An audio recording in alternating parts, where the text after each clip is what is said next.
Hello friends, welcome back. कैसे हो आप सब? आई होप आप सब अच्छे होंगे और आप सबकी पढ़ाई भी अच्छी चल रही होगी। तो प्यारे विद्यार्थियों, कक्षा 8 इंग्लिश विषय की वर्कबुक की सीरीज में आज हम बात करेंगे वर्कशीट नंबर 51 से लेकर वर्कशीट नंबर 55 तक। हमने आपकी न्यू वर्कबुक के अनुसार वर्कशीट नंबर 1 से लेकर 50 तक की चर्चा ऑलरेडी कर ली है। वो सब क्लासेस आप चैनल की प्ले लिस्ट पर जाकर आराम से देख सकते हैं। चलिए क्लास हम शुरू करते हैं। वर्कशीट नंबर 51 में हम क्या सीखेंगे? Rights long forms appropriately application writing, यानी कि वाक्यों का एक लंबा रूप जिसके तहत हम एप्लीकेशन को लिखना सीखेंगे कि हम प्रार्थना पत्र कैसे लिखते हैं। देखें, write an application to your headmaster requesting him to conduct extra classes for spoken English, यानी अपने प्रधानाचार्य को यह रिक्वेस्ट करते हुए एक एप्लीकेशन लिखनी है कि विद्यालय के अंदर स्पोकन इंग्लिश यानी इंग्लिश बोलने से संबंधित एक्स्ट्रा क्लास लगाई जाए। ठीक है। कंडक्ट का मतलब होता है आयोजित करना। कंडक्ट का मतलब क्या होता है? कंडक्ट का मतलब होता है आयोजित करना। ठीक है।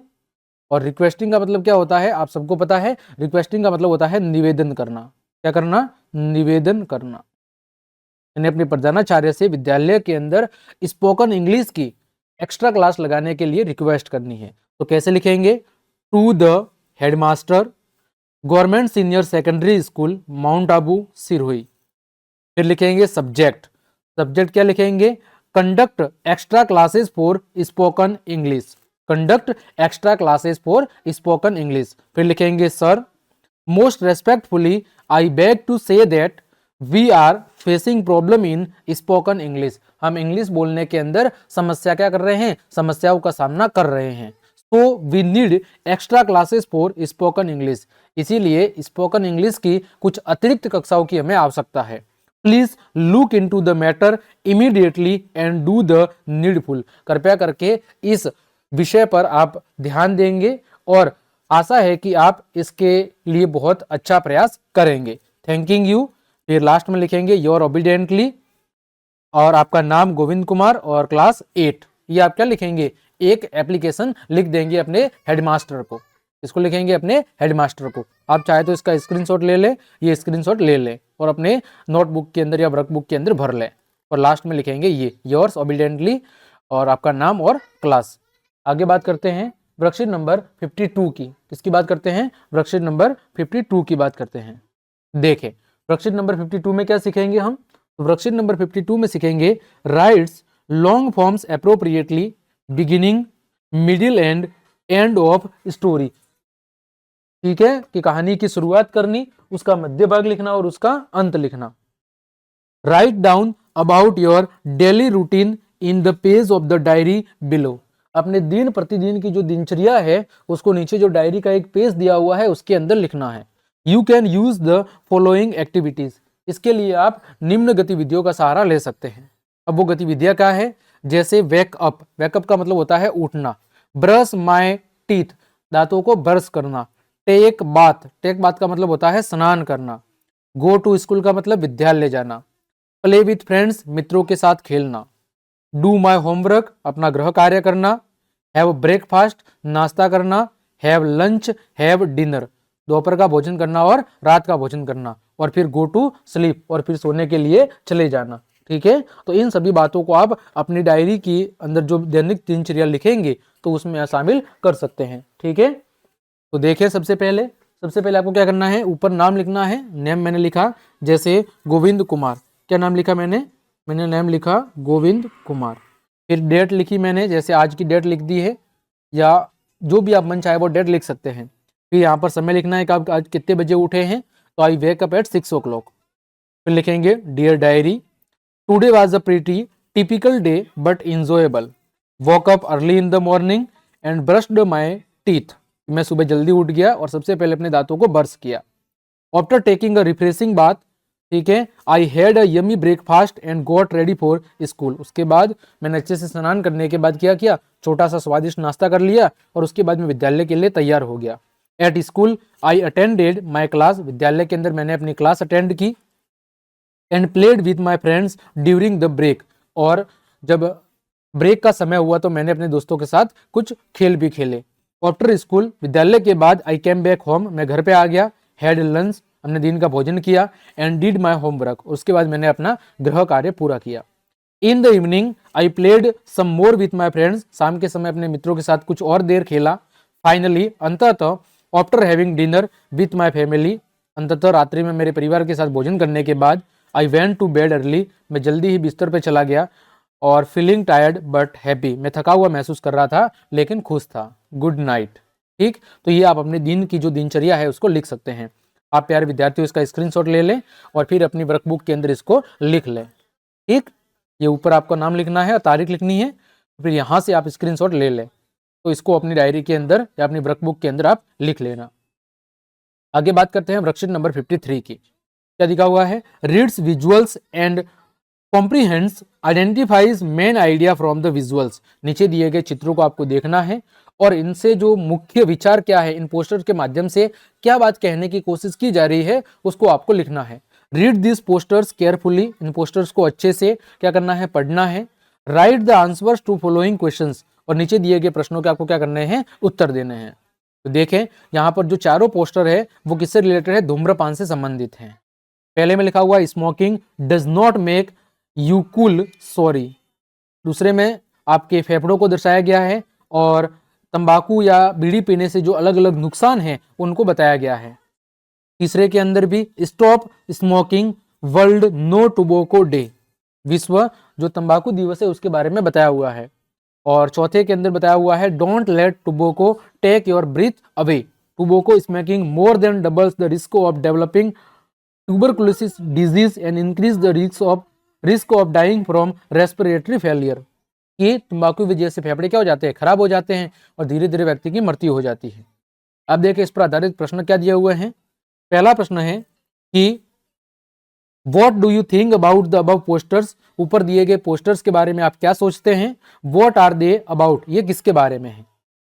तो लिखेंगे कि the posters highlight the negative health impact of smoking, कि ये धूम्रपान के स्वास्थ्य संबंधी जो हानिकारक प्रभाव है उनके बारे में बता रहे हैं।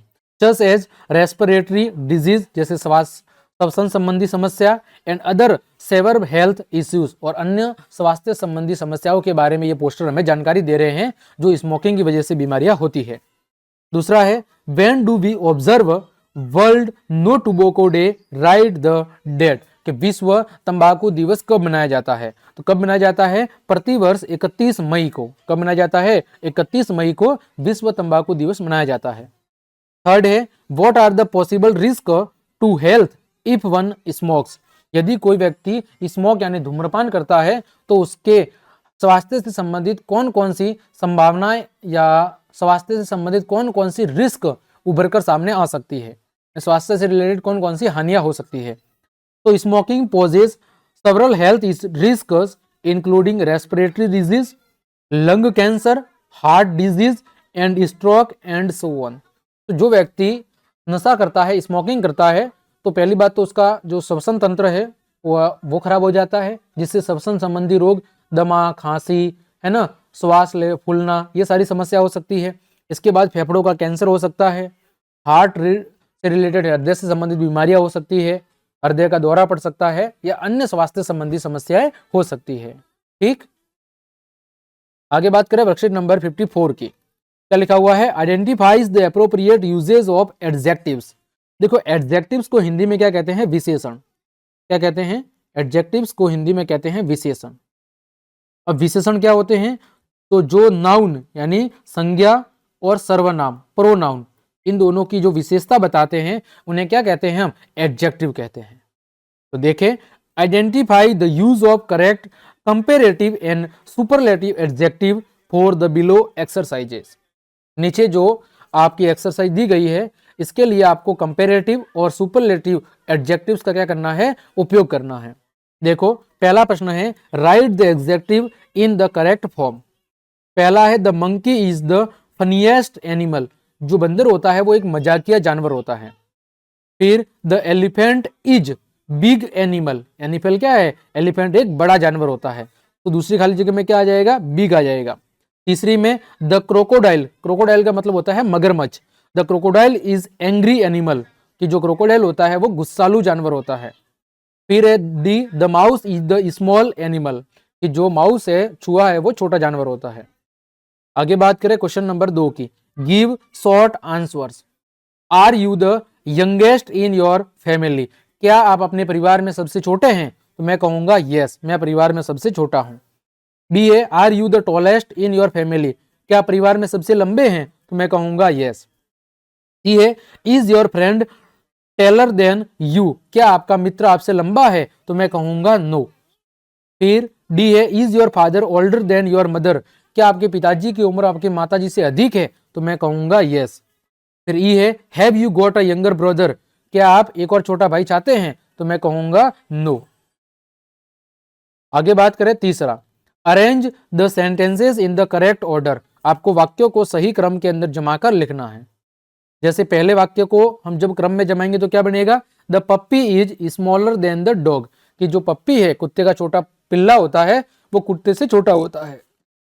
दूसरे का क्या होगा, I am the tallest in my class? मैं कक्षा में सबसे लंबा हूं। ही है, rainy is the most beautiful season? कि जो बरसात का मौसम होता है वो जब से सुंदर या सुहावना मौसम होता है। फिर डी है, डॉग्स आर द फ्रेंडलीएस्ट पेट्स? कि जो कुत्ते होते हैं वो एक बहुत ही ज्यादा मित्रता पूर्वक या मित्रता रखने वाले जानवर होते हैं, मैत्रीपूर्ण व्यवहार वाले जानवर होते हैं। ई है, summer is the hottest season? कि जो गर्मी होती है वो सबसे ज्यादा गर्म मौसम होता है, गर्मी का जो मौसम होता है वो सबसे ज्यादा गर्म होता है। ठीक, आगे बात करें वर्कशीट नंबर 55 की। क्या लिखा हुआ है, speaks the given dialogues and response appropriately? नीचे दिए गए डायलॉग्स को आपको अच्छे से बोलना है, ठीक है, और फिर उचित तरीके से जवाब देना है। डायलॉग्स को हिंदी में क्या कहते हैं, संवाद या वार्ता, और रेस्पॉन्स का मतलब होता है जवाब देना या प्रतिक्रिया देना। एप्रोप्रिएटली का मतलब होता है उचित तरीके से, ठीक है, एप्रोप्रिएटली का मतलब होता है उचित तरीके से। देखें, make a pair with your friends? अपने मित्र के साथ एक जोड़ा बनाइए। And read this dialogues between Meena and the shopkeeper? और फिर नीचे दिए गए संवाद को एक मीना बनिए और एक दुकानदार बनिए, उनके बीच में आपस में क्या करना है, पढ़ना है। One of you can play Meena and the other can play the shopkeeper? आप दोनों में से एक को मीना बनना है और एक को दुकानदार बनना है। सबसे पहले देखो मीना, मीना क्या कहती है, नमस्ते अंकल। तो शॉपकीपर क्या कहेगा, नमस्ते। How are you Meena? तुम कैसी हो मीना? मीना कहेगी आई एम गुड, मैं अच्छी हूं uncle. I have come here to buy a chocolate and some sugar? मैं यहाँ पर एक चॉकलेट और कुछ चीनी यानी शक्कर खरीदने के लिए आई हूँ। दुकानदार कहेगा विच चॉकलेट डू यू वांट? तुम कौन सी चॉकलेट चाहती हो? तो मीना कहेगी the chocolate that cost 20 rupees? कि चॉकलेट जिसकी कीमत 20 रुपए है वो मुझे दे दीजिए, यानी 20 रुपए वाली चॉकलेट मुझे चाहिए। शॉपकीपर कहता है okay, and how much sugar? और तुम्हें शुगर कितनी चाहिए? तो मीना कहेगी I want 1 kilogram of sugar? मुझे 1 किलोग्राम शुगर यानी कि चीनी चाहिए। शॉपकीपर कहेगा हियर इज योर चॉकलेट? ये रही आपकी chocolate and sugar. The total bill would be 60 rupees? दोनों को मिला के जो कुल पैसे हुए वो कितने हुए, 60 रुपए। 40 रुपए शक्कर के और 20 रुपए चॉकलेट के। मीना कहेगी थैंक यू अंकल, धन्यवाद uncle. I have 100 rupees note? मेरे पास 100 रुपए का नोट है। Can you give me the change? क्या आप मुझे खुले दे सकते हैं? शॉपकीपर कहेगा श्योर, हाँ क्यों नहीं। ठीक है, तो now discuss the following questions about among yourself? अब आप दोनों के बीच में इन प्रश्नों को विचार विमर्श करना है। And right the answers below? और नीचे दिए प्रश्नों के आपको उत्तर देने हैं। पहला प्रश्न है what does Meena want to buy? Meena क्या खरीदना चाहती थी? तो Meena wants to buy a chocolate and some sugar? एक चॉकलेट और कुछ चीनी खरीदना चाहती थी। How much sugar does Meena want? Meena कितनी शुगर चाहती थी? तो 1 किलोग्राम। थर्ड है what is the price of 1 kg sugar? 1 kilogram sugar की कीमत कितनी थी? तो 40 रुपए थी। कितनी थी? 40 रुपए। चौथा है how much money will be the shopkeeper return? दुकानदार है वो मीना को वापस कितने रुपए रिटर्न करेगा? तो देखो 60 रुपए का सामान हो गया, उसने 100 रुपए का नोट दिया है, तो पीछे कितने बचे? 100 में से 60 कम हुए तो पीछे बच गए 40 रुपए। तो जो दुकानदार है वो मीना को 40 रुपए वापस रिटर्न करेगा। कितने रुपए रिटर्न करेगा? 40 रुपए रिटर्न करेगा।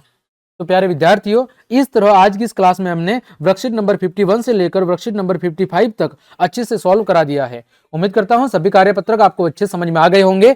तो क्लास देखने के लिए आप सभी का धन्यवाद। यदि आपको मेरी क्लास और ये मेहनत पसंद आई है तो फिर लाइक, कमेंट, शेयर और सब्सक्राइब जरूर करें। मिलते हैं अगली क्लास में, तब तक के लिए आप सबको जय हिंद, जय भारत।